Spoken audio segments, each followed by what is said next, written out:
Merci Hervé de m'avoir invité, merci Philippe de m'accueillir ici à votre université, et puis je salue bien sûr tous mes collègues parlementaires ici présents, puis je vous salue tous membres éminents de la grande famille centriste. Alors, il faut bien l'avouer que nous sommes dans la panade. Et je crois qu'ici, c'est le mot qui convient. Que ce soit vous, que ce soit nous, j'entendais parler du MoDem. Moi, je crois que ni les uns ni les autres, nous ne sommes plus beaux, nous sommes en meilleure position. Et pourtant, je suis persuadé qu'il y a beaucoup de Français qui attendent quelque chose au centre. Il est vrai que la bipolarisation de la vie française, la bipolarisation de la vie politique, a conduit, je dirais d'année en année, à ce qu'on pourrait appeler l'apogée aux dernières élections de cette bipolarisation. Aujourd'hui, il apparaît que le choix, il est binaire, c'est droite ou gauche. Alors, que peut faire le centre dans cette situation? Est-ce qu'il y a encore une place pour le centre? Est-ce qu'on pourra un jour avoir, puisque la bipolarisation est un fait, avoir un combat au deuxième tour de l'élection présidentielle entre la droite et le centre, ou entre la gauche et le centre? C'est ça la question.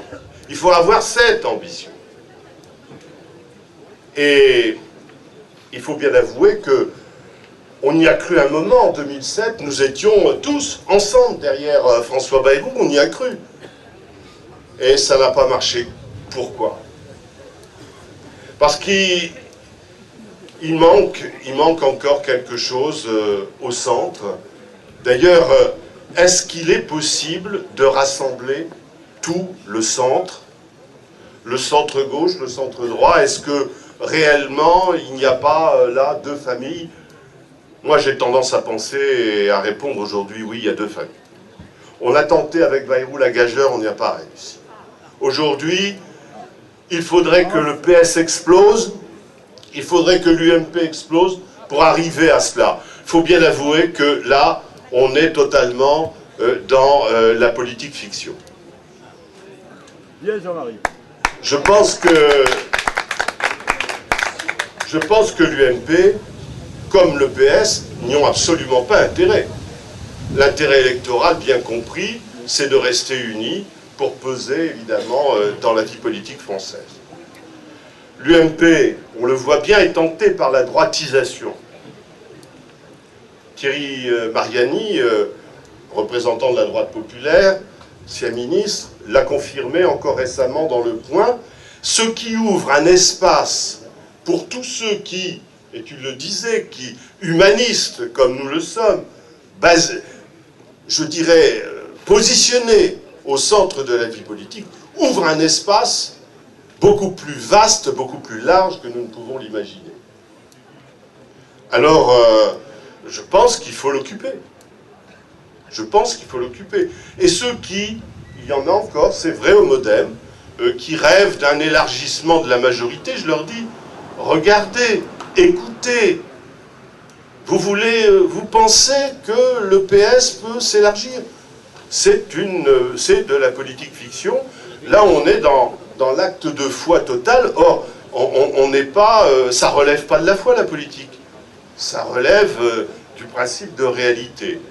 Et la réalité, il faut bien le dire aujourd'hui, c'est que le PS, il a tous les pouvoirs, locaux, nationaux.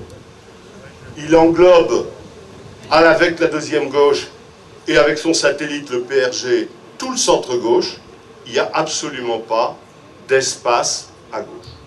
Donc pour moi, la démonstration, et je le dis à mes amis, et je le dis devant vous, elle est faite.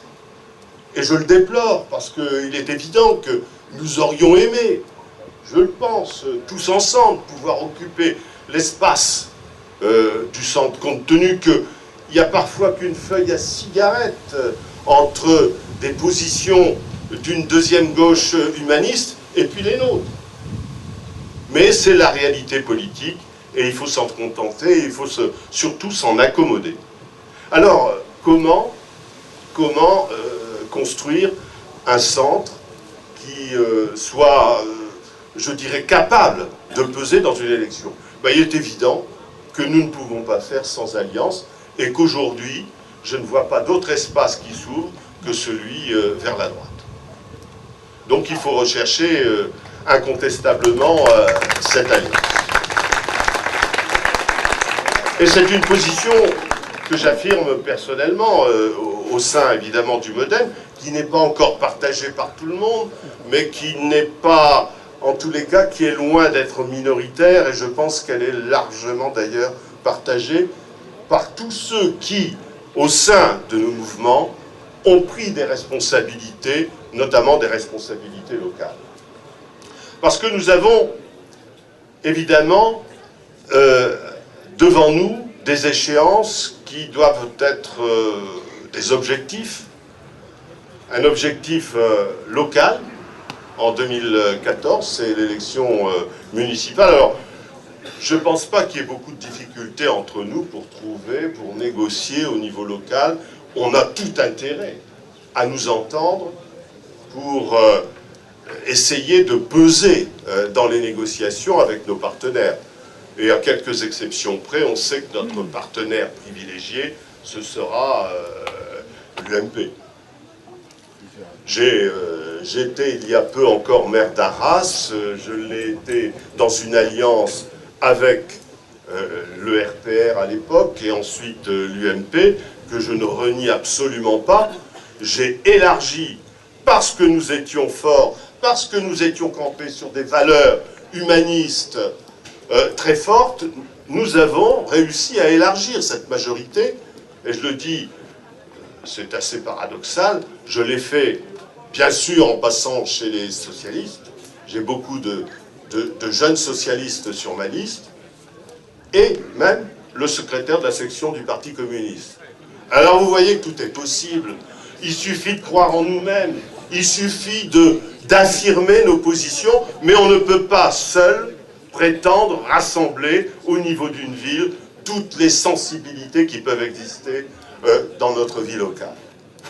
Donc la première des choses, et je pense qu'elle ne pose pas de problème pour nous, c'est de nous rassembler pour les élections municipales. Deuxième question, plus compliquée, c'est les élections européennes. Que va-t-on faire pour les élections européennes? On sait très bien que l'Europe aujourd'hui est en panne, la Fédération européenne est en panne, l'Europe c'est la mal-aimée des peuples. Il y a là, je pense, une opportunité pour notre famille politique, qui a toujours été la famille de l'Europe, la famille de Jean Monnet, de Robert Schuman. Je veux dire, il y a là une opportunité pour nous identifier. C'est ma conviction. Il faut penser à une liste petite. Alors, évidemment, il y a un risque. Il y a un risque. Mais c'est un objectif, je pense, indispensable si on veut apparaître comme un parti, tu le rappelais tout à l'heure, un parti libre et indépendant. Alors, si on a peur du risque, on peut tout à fait se réfugier, évidemment, dans une liste beaucoup plus vaste, et puis essayer de faire le maximum d'élus. Je ne pense pas que ce soit la position la meilleure pour pouvoir peser dans les échéances futures. Voilà donc, pour moi, les questions qu'il faut nous poser et auxquelles il faut répondre de façon claire avant de penser à la méthode et aux moyens de rassembler tous les centristes. Ce sont des questions, je pense que sur les objectifs de fond, sur la France, il n'y aura aucun problème entre nous pour définir évidemment les grands objectifs, pour nous positionner face au pouvoir en place. Mais là, nous avons un rendez-vous qui est capital en 2014, auquel nous ne devons pas manquer. Alors comment faire? Je pense que ce que je fais ici, nous devons tous le faire. En allant chez les uns, chez les autres, il y a des universités tout au long de ce mois de septembre. Il faut multiplier les rendez-vous, les rencontres bilatérales pour que nous puissions, je ne dirais pas nous connaître, nous nous connaissons très bien, mais pour trop bien peut-être, mais pour essayer de dépasser les querelles du passé, pour essayer de mettre un peu de côté les égos des chefs. C'est ça qu'il faut faire. Et donc, ma conclusion, c'est que ce sera fonction, le rassemblement sera sous une forme qui reste à définir, ou une fédération. Certains veulent absolument un parti, d'autres une confédération. J'aimerais que ça ne se limite pas évidemment à un collectif ou à un club, mais ça va dépendre de la confiance réciproque entre nous. Et c'est là qu'il est très très important que ces rencontres puissent se multiplier. Je crois qu'aujourd'hui, les Français attendent un centre fort. Il y a 70 parlementaires français, européens, qui se reconnaissent dans le centre. Qu'attendons-nous pour que nous ayons une formation politique qui puisse identifier les valeurs du centre aux yeux de tous les Français? Voilà ce que je pense, et voilà ce que j'espère pouvoir partager avec vous.